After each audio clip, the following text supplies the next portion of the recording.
Oggi è venerdì 29 gennaio 2021. Nessun giorno è un giorno qualunque. Ciascun giorno rappresenta qualcosa di speciale per qualcuno. La storia ci insegna che ogni giorno può avere un motivo per essere ricordato.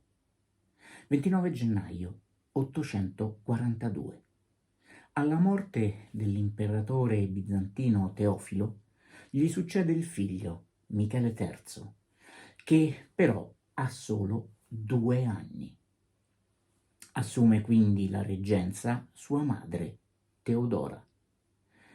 La lotta tra fazioni all'interno della corte dell'imperatore, una volta cresciuto, per assicurarsi i suoi favori, con le conseguenti pressioni che subisce, e l'opposizione della madre alla sua volontà di sposare la donna che ama, Eudochia Ingerina, preferendo per lui un'aristocratica, lo convincono della volontà materna di volerlo privare dell'autorità imperiale. Così Michele, all'età di 16 anni, pone fine alla reggenza e relega la madre in un monastero.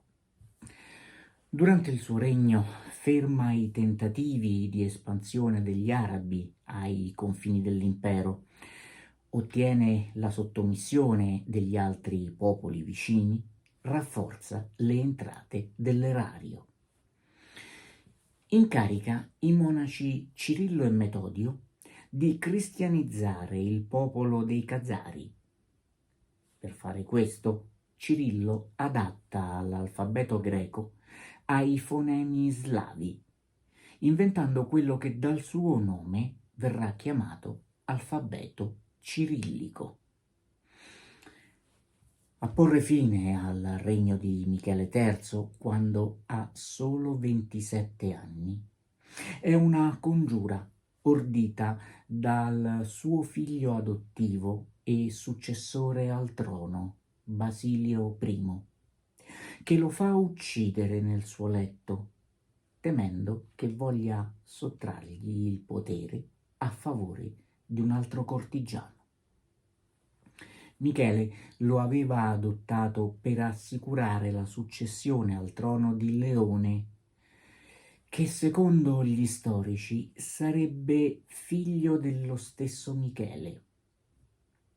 Ufficialmente Leone VI, che regnerà a sua volta alla morte di Basilio I, è figlio proprio di questi e di sua moglie, quella Eudochia Ingerina, che Teodora aveva impedito a Michele III di sposare e che, sotto la copertura del matrimonio con suo figlio adottivo, il giovane imperatore era riuscito a tenere a corte come sua amante.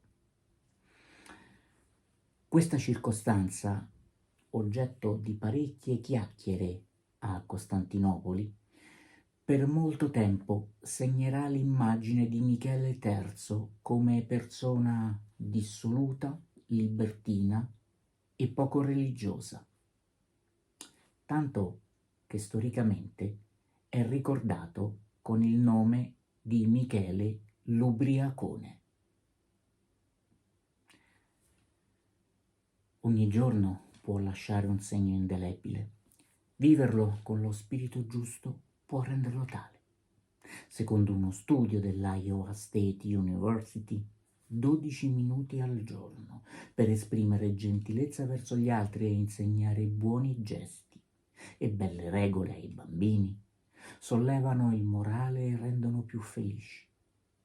Rivolgere un pensiero a chi abbiamo nel cuore o a chi compie gli anni, inviandogli questo minuto di racconto, può essere un'occasione per cominciare bene i nostri 12 minuti di oggi. Buona giornata.